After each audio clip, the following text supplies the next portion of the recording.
Glenn Beck, thanks so much for joining us on Newsmax TV today. Congratulations also on your new book, Cowards, What Politicians, Radicals, and the Media Refuse to Say.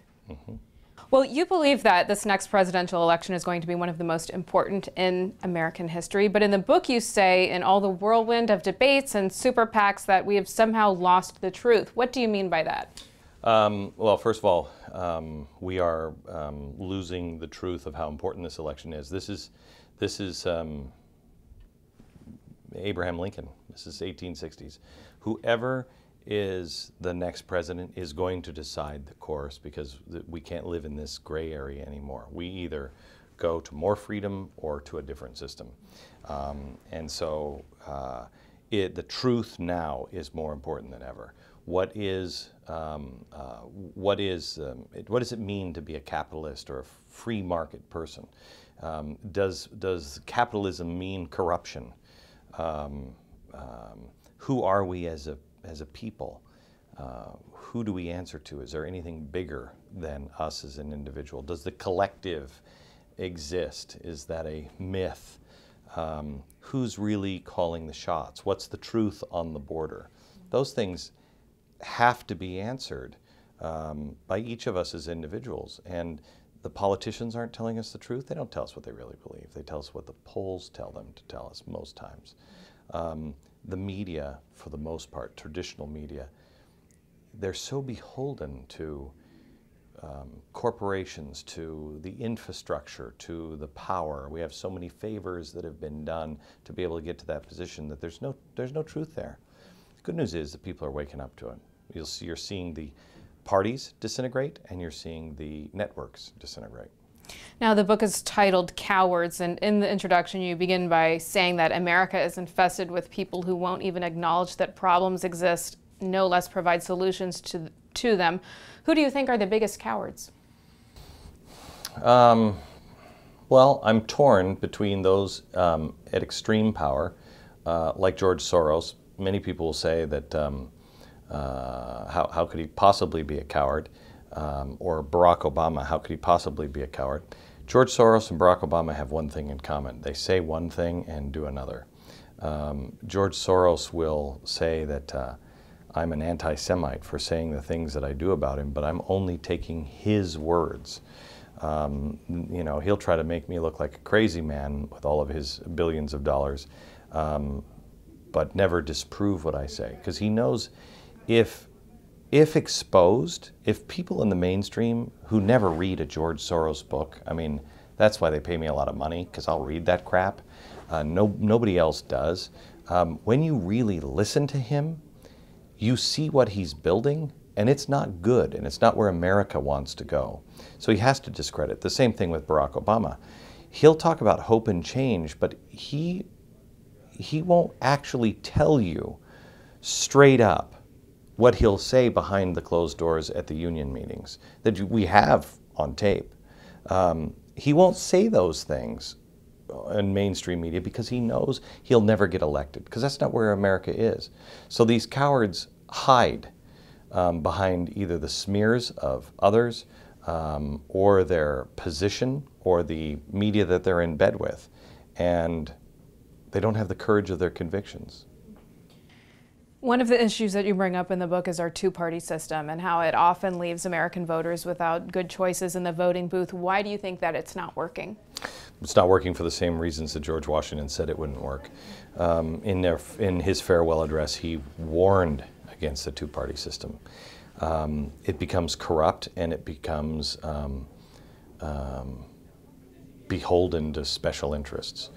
Beyond that, what really hurt us is the progressive movement with Theodore Roosevelt and Woodrow Wilson, when the progressives went into both parties. That's why there's no change. That's why we keep voting for the other party, but it ends up being exactly the same thing, because they're progressives in both parties.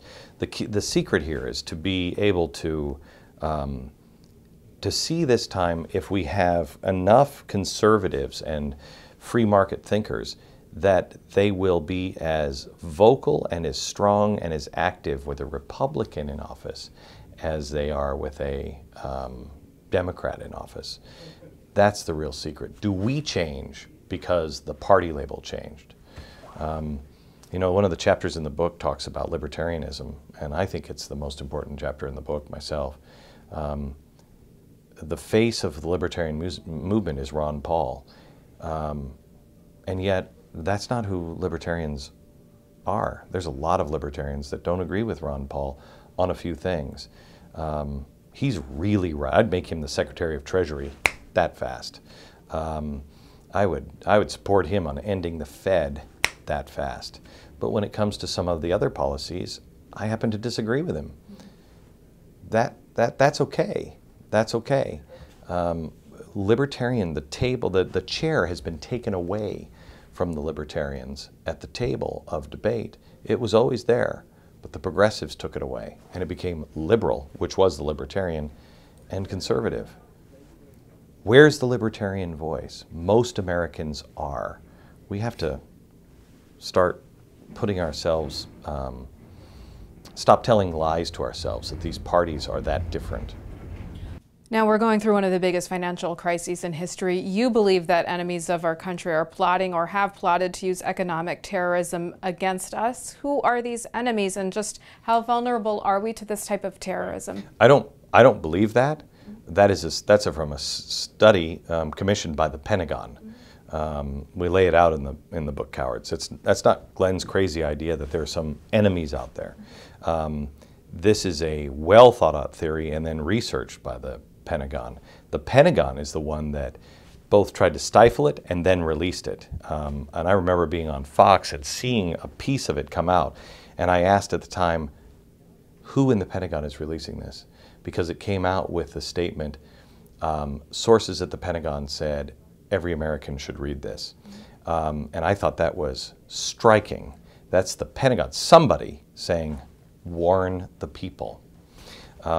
We know that it happened, if you go back and look at what happened when the crash happened in 2008, the market, and it's all there, and it's all with congressional knowledge.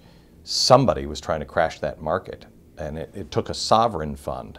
I don't know who it is. There's a lot of people that have claimed they wanted to do it. Nobody's claimed credit for it yet. We're extraordinarily vulnerable because no one's looking. No one wants to see it.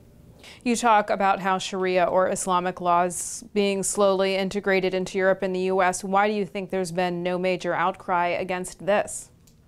Because the media is complicit. The media is afraid. The administration is at best stupid, at worst in bed with the Muslim Brotherhood. Hundreds of meetings have happened at this White House with Muslim Brotherhood operatives, hundreds of them. It's why we are backing the Muslim Brotherhood in the Middle East. At best, they're foolish. I don't believe that.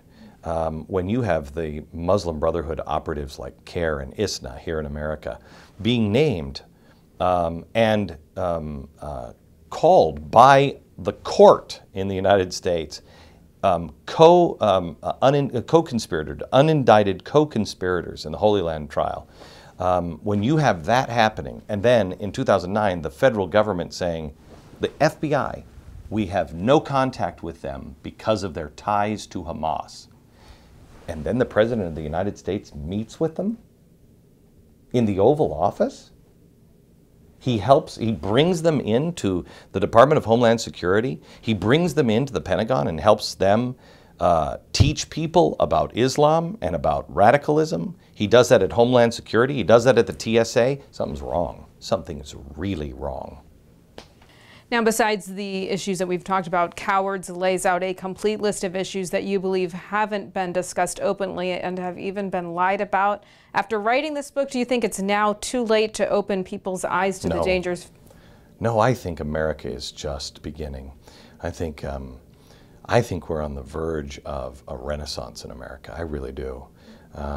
There is a spiritual awakening in this country. There is a determination in this country. People are sick and tired of being tired. They're tired of it. We have lived the last, 8 years, 10 years, 12 years, maybe even longer than that, worried about what's happening in Washington. What difference do they make in your life? What good do they do in your life, really? Besides keeping us safe relatively, what difference do they make? They make very little good difference. You spend hours and hours and hours as a businessman trying to get around them. Trying to say, okay, regulations, how do I get around this? How do I do this? How do I actually do my business and still remain legal and get around all the bureaucracy? How much time do we waste on Washington and worried about politics? You want to know why America isn't the engine of ingenuity anymore? Because all of our ingenuity is being wasted on clowns in Washington, corruption in Washington. The best thing we could do for this country is make the unemployment and the housing prices crash here.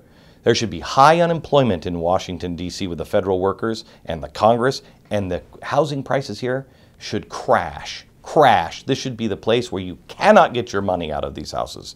We should evacuate the federal government and make it as small and as lean as possible and leave people alone. But I think people are getting that more than ever, more than ever. Glenn, if there's any one message you want readers to take away from your book, what is it? Don't confuse the truth with hatred. Don't confuse telling the truth with pointing fingers. Nobody wants to be around somebody who's always saying it's their fault, it's their fault, it's their fault. Let's look inside. Let's find out what we personally can do to change it. Forget about Washington. You still have to stay active. You still have to stay informed. You still have to vote. You still have to campaign. But that's not the end-all and be-all. They're not going to fix our problems, ever, ever. We are to fix our problems. Look inside. Don't point fingers. Point them here. Be a part of groups that are for something, not against something. And relax, because we win in the end. We're about to win. All right, we'll leave it there. The book is called Cowards, What Politicians, Radicals, and the Media Refuse to Say. Glenn Beck, congratulations again, and thanks for talking to us about it. Thank you.